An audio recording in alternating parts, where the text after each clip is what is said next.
Di Mesir, guru saya kalau azan nih, azannya itu ditambahkan sayyidana. Asyhadu an la ilaha illallah, asyhadu anna sayyidana Muhammadur Rasulullah. Di azan itu ditambahin. Boleh nggak? Boleh. Karena azan itu tidak punya kesucian seperti hanya Al-Quran. Bahkan justru penambahan sayyidana itu bentuk penghormatan kita kepada Nabi, supaya mukhalafah li ahlil bid'ah, supaya kita beda identitasnya dengan ahlul bid'ah. Bapak bisa cek, saya belajar dulu jurusan akidah filsafat, mata kuliah namanya Al-Firaq Al-Islamiyah. Assalamualaikum warahmatullahi wabarakatuh. Bismillah, alhamdulillahirrabbilalamin, wassalatu wassalamu ala rasulillah wa ala alihi wa ashabihi wa man tabi'ahum bi ihsanin ila yaumiddin. Segala puji bagi Allah, Tuhan semesta alam, yang telah menciptakan kita dari diri yang satu, yaitu Adam alaihissalam. Video kali ini saya akan berbincang-bincang berkaitan beberapa hari ini mencari bahan, melihat video-video Ustadz Nuruddin, ya youtuber kalangan-kalangan anti Wahabi dan komentator-komentator di segala macam lini dunia permedsosan. Ada Afandi, itu Afandi Channel yang dulu sekarang aktif di Facebook. Ya, termasuk beliau ini menurut saya psikopat ya. Beliau ini psikopat terhadap pembicaraan di channelnya berkaitan anti Wahabi, karena beliau ini tidak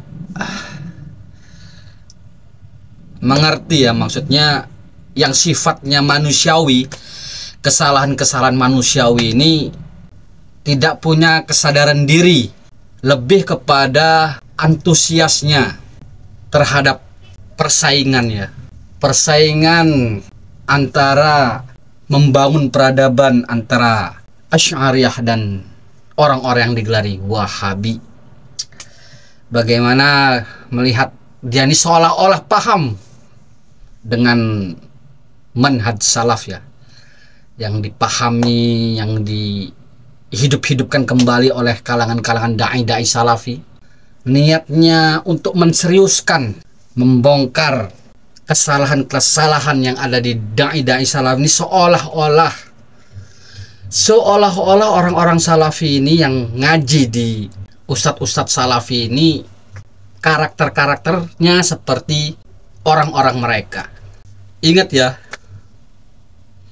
orang yang belajar di salafi maupun dengan ustadz tertentu, baik ustadz Khalid, ustadz Firanda, ustadz lain dan sebagainya, itu dari awal ya sudah dididik tidak boleh taklid terhadap sang ustadz. Nah, itu sudah mendasar.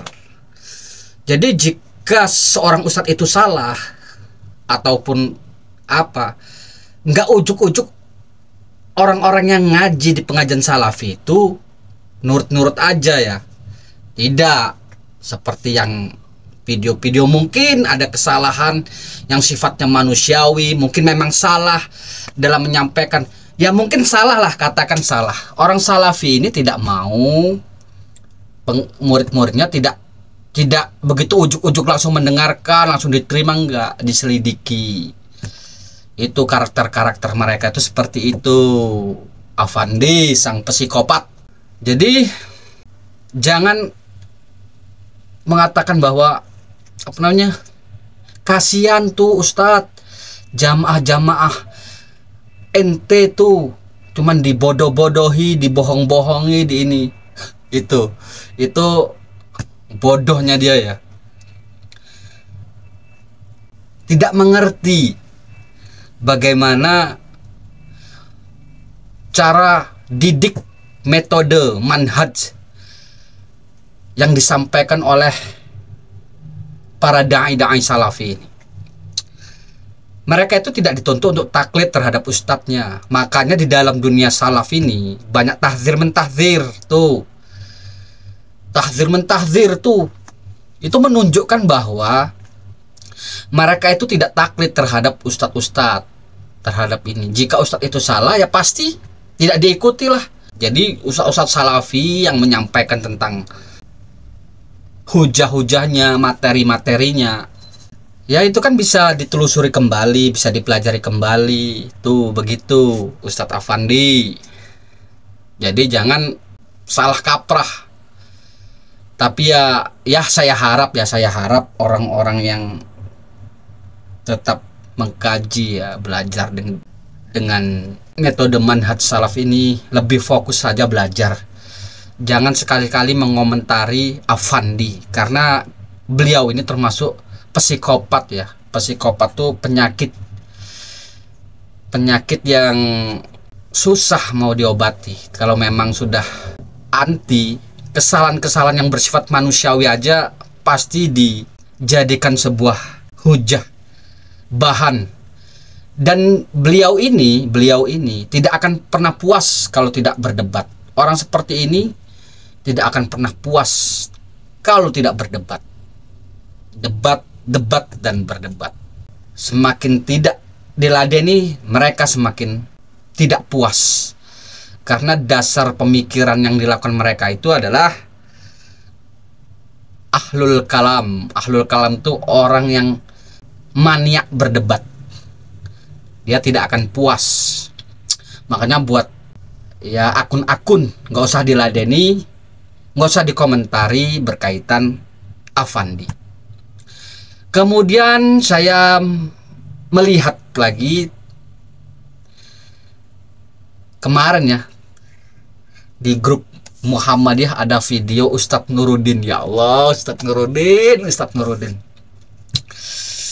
Dia ini mengatakan seperti ini, ya Allah, kok bisa ya Ustadz kayak gini? Berani banget ya berbicara kayak gini.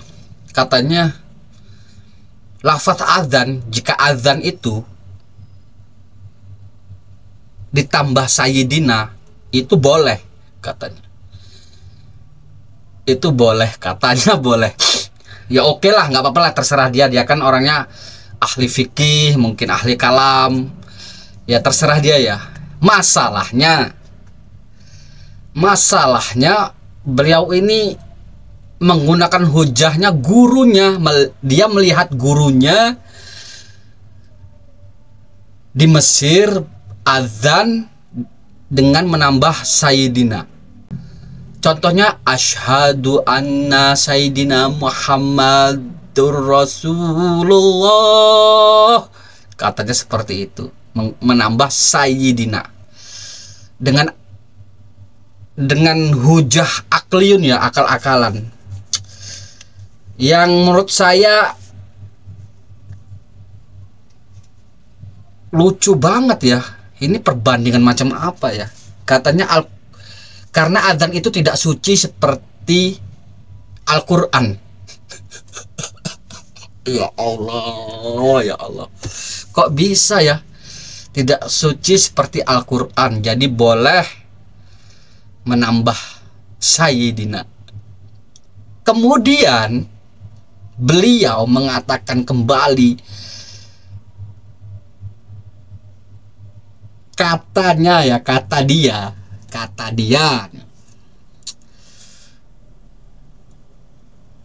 penambahan sayyidina itu untuk membedakan dengan ahlul bid'ah. Subhanallah, astagfirullahaladzim, na'udzubillah min dzalik. Untuk membedakan dengan ahlul bid'ah. Jadi orang yang tidak memakai sayyidina, coba dari riwayat Bilal yang ada sahabat yang bermimpi, sahabat Nabi, kemudian tabi'in, kemudian tabi'ut tabi'in, itu ahlu bid'ah semua hingga sekarang ya. Masya Allah, bukan lagi pelaku bid'ah, ahli bid'ah. Cobalah ya Allah, Ustadz Nuruddin. Logika apa inilah, makanya ulama-ulama terdahulu itu mengharamkan ilmu kalam itu ya takutnya seperti Ustadz Nuruddin itu, bermain kata-kata. Ahlul kalam itu kan kata-kata, permainan kata-kata. Iyalah,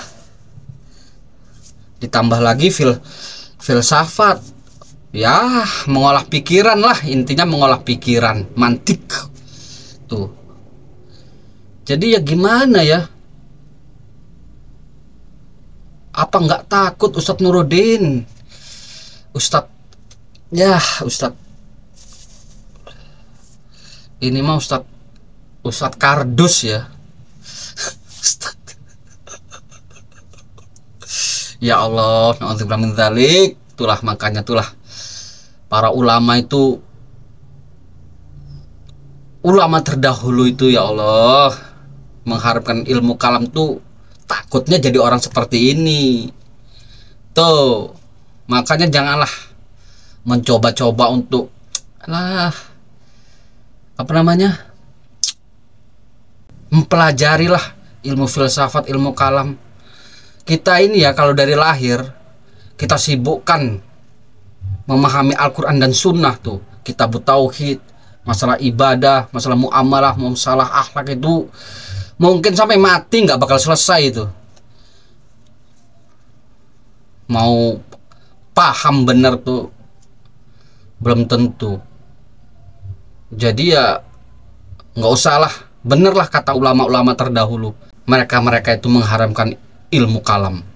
Tuh takutnya seperti Ustadz Nuruddin.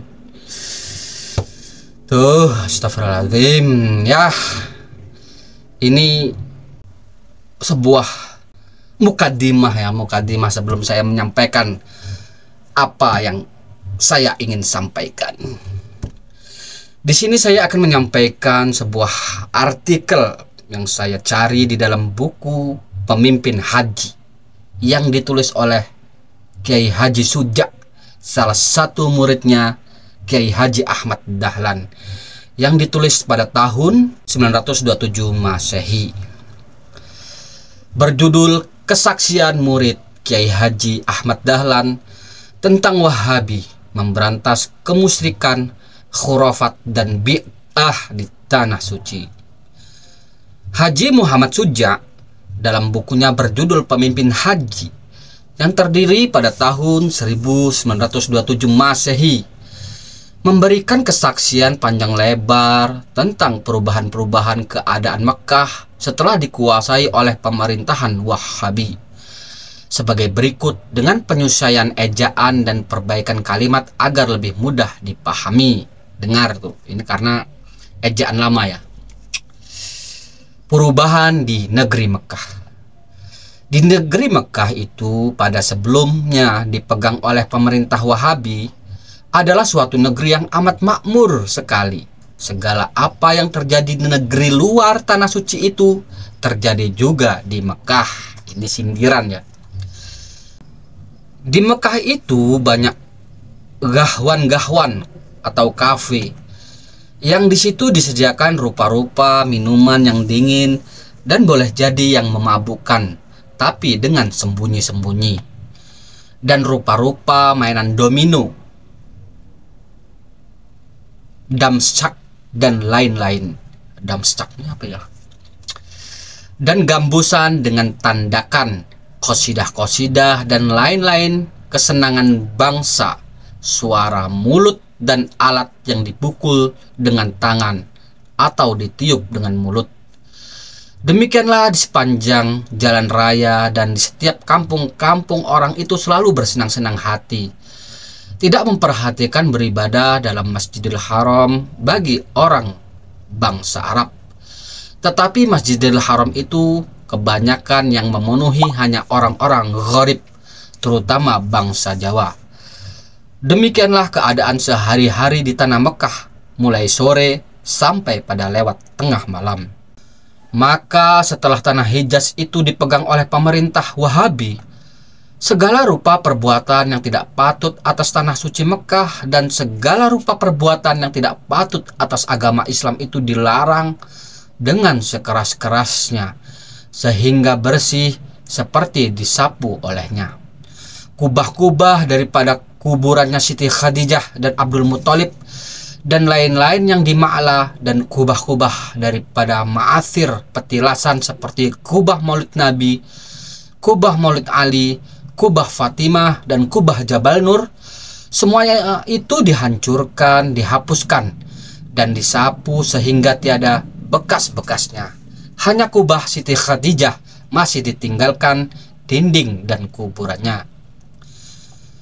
Selain daripada kubah-kubah, adalah beberapa tempat yang menjadi timbulnya kemusyrikan atau sekurang-kurangnya menimbulkan khurafat, yaitu tahayul.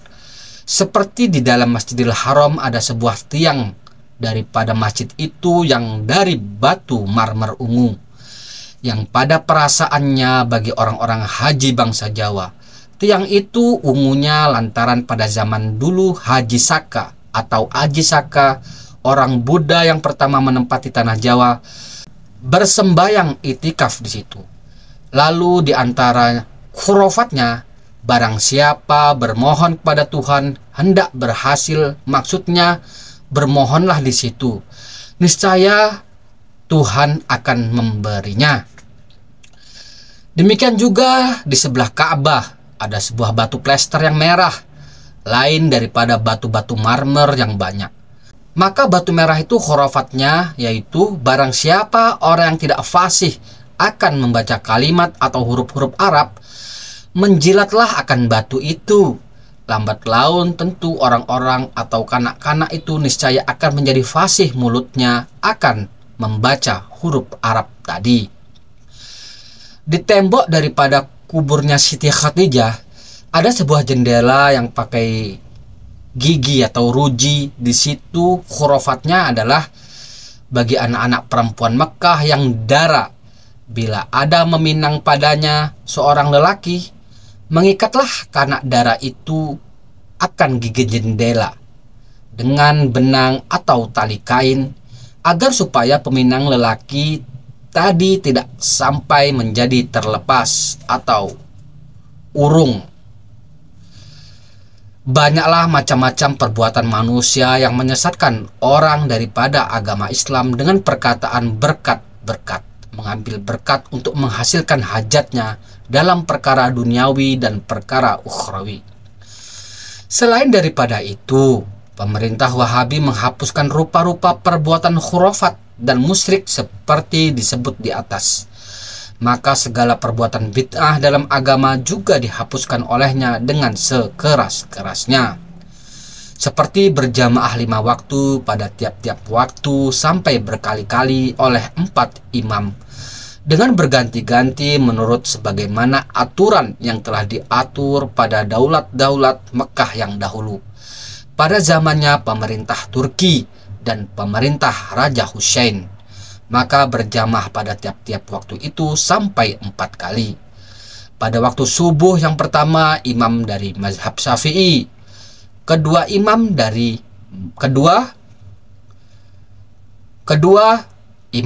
mazhab Maliki, ketiga imam dari mazhab Hambali, dan keempat imam dari mazhab Hanafi. Demikianlah berganti-ganti sampai 4 kali pada tiap-tiap waktu. Maka setelah dipegang oleh pemerintah Wahabi, perubahan yang pertama berjamaah di Masjidil Haram itu diubah jalannya cuma 2 kali, yaitu pada waktu subuh pertama imam dari mazhab Hambali, lalu imam dari mazhab Hanafi. Waktu zuhur pertama imam dari mazhab Hambali, lalu imam dari mazhab Maliki. Waktu asar pertama imam dari mazhab Hambali, lalu imam dari mazhab Syafi'i. Pada waktu maghrib dan isya imam dari mazhab Hambali sendiri. Dulu sholawat tarawih di dalam Masjidil Haram pada bulan puasa, masing-masing imam setelah bersembahyang fardu lalu mengimami tarawih sendiri-sendiri. Bahkan tidak hanya imam-imam itu saja, tetapi banyak orang-orang itu yang mengimami sendiri-sendiri, sampai beratus imam tarawih di dalam Masjidil Haram. Keadaan yang demikian itu sampai menjadi riuh suaranya. Orang bertakbir dan membaca Quran masing-masing menurut kemauannya sendiri. Sehingga bingung bagi bangsa kita, orang haji. Bangsa Jawa tidak mengerti satu persatunya siapa imam itu. Dulu pada tiap-tiap bulan puasa, sekalian menara Masjidil Haram bila pada waktu malam dihiasi dengan beberapa lampu dalam tiap-tiap menara, untuk membedakan dan meramaikan masjid dengan bulan yang tidak puasa. Maka setelah dipegang oleh pemerintahan Wahabi, perhiasan lampu di menara itu dihapuskan sama sekali. Dulu di atas menara pada tiap-tiap habis azan, lalu membaca taslim dengan berlagu-lagu dan mengeraskan suaranya sampai merdu berbareng-bareng 7 orang di atas menara itu. Sampai kira-kira 15-20 menit lamanya. Hanya pada waktu maghrib tidak membaca taslim. Tetapi pada setelah sembahyangnya, imam dari mazhab Hanafi di atas makam Hanafi dibaca sholawat oleh Bilal yang ada di situ dengan suara yang amat merdu. Bahkan dikhususkan suaranya kanak-kanak muda yang tidak lebih 18 tahun umurnya. Dan pada waktu sahur, sang marbot membaca tazkir, demikian pula sebelum fajar membaca tahrim sampai masuk pada waktu subuh. Sungguh pun suara-suara itu bukannya suara yang busuk, tetapi suara yang baik bagi pendengar, artinya membaca selawat Nabi dan memuji-muji kepada Nabi dan sahabat-sahabat sekalian tabi'in, dan mendoa atau zikir kepada Tuhan yang maha mulia serta maha tinggi. Sehingga suara yang merdu itu sangat menarik hati kepada si pendengar, karena suaranya baik pun lagunya menarik hati. Akan tetapi oleh karena yang demikian itu sesungguhnya bukan jalannya Nabi kita dan sekalian sahabat Khulafaur Rasyidin, maka yang demikian itu diberhentikan oleh pemerintah Wahabi yang menguasai Mekah pada sekarang ini. Di Jabal Qubais, di Ma'la, dan di lain-lain tempat sekelilingnya Mekah pada tiap-tiap malam, terutama malam Jumat, banyak sekali daripada bangsa penduduk Mekah itu sama berkumpul-kumpul membaca wirid, zikir Naqsyabandiyah, Syatariyah, dan Qadiriyah, dan lain-lain, dan zikir Syekh Saman dengan bersyair dan bertanda atau membaca manakib daripada Syekh Abdul Qadir Al-Jilani dan lain-lain sebagainya. Oleh karena yang demikian itu bukan pula kelakuan Nabi dan sekalian sahabatnya, bahkan kelakuan itu kebanyakan oleh yang gemar sehingga menjadi tersesat kepada Allah, maka yang demikian itu juga dihapuskan dan dilarang oleh pemerintah Wahabi. Tetapi penduduk Mekah pada waktu sekarang ini diperintahkan supaya melazimkan sholat berjamaah pada tiap-tiap waktu, terutama di Masjidil Haram, sehingga diancam kepada penduduk Mekah itu, barang siapa yang meninggalkan sholat berjamaah pada tiap-tiap waktu dengan sengajanya, maka dihukum 24 jam dalam penjara. Dalam Masjidil Haram pada musimnya, banyak orang haji sewaktu-waktu diperkenankan bagi segala bangsa yang hendak mengajarkan agama Islam dengan bahasanya sendiri. Bahkan disediakan mimbar-mimbar yang teruntuk kepada bangsa-bangsa yang akan mengajar itu, sampai 4 buah mimbar. Dan pada waktu malam, tiap-tiap mimbar disediakan juga 1 lampu pompan yang tergantung untuk menerangi tempat itu. Yang mengajar 1 orang Mesir, 2 orang Hindustan, 3 orang Jawa, dan 4 ulama dari bangsa Yudan. Air Zam-Zam. Dulu air Zam-Zam itu tersedia bagi sabil umum dengan kendi-kendi yang terletak di halaman masjid kalau waktu sore-sore dan waktu malam. Tetapi sekarang peminuman di 4 penjuru di dalam masjid itu dengan beberapa zir dalam tiap-tiap penjuru itu, dengan dinaungi dengan tenda penahan panas supaya air minum itu selalu dingin meminumnya. Banyaklah perubahan yang kecil-kecil itu sehingga tidak dapat dimuatkan di sini. Tetapi pangkal perubahan yang paling terbesar bagi tanah Hijaz yaitu keamanan tentang pembunuhan orang Badui kepada orang haji dan rampasan bekalnya orang haji di seluruh perjalanan Hijaz. Itu dengan seketika dapat dilenyapkan oleh pemerintah Wahabi.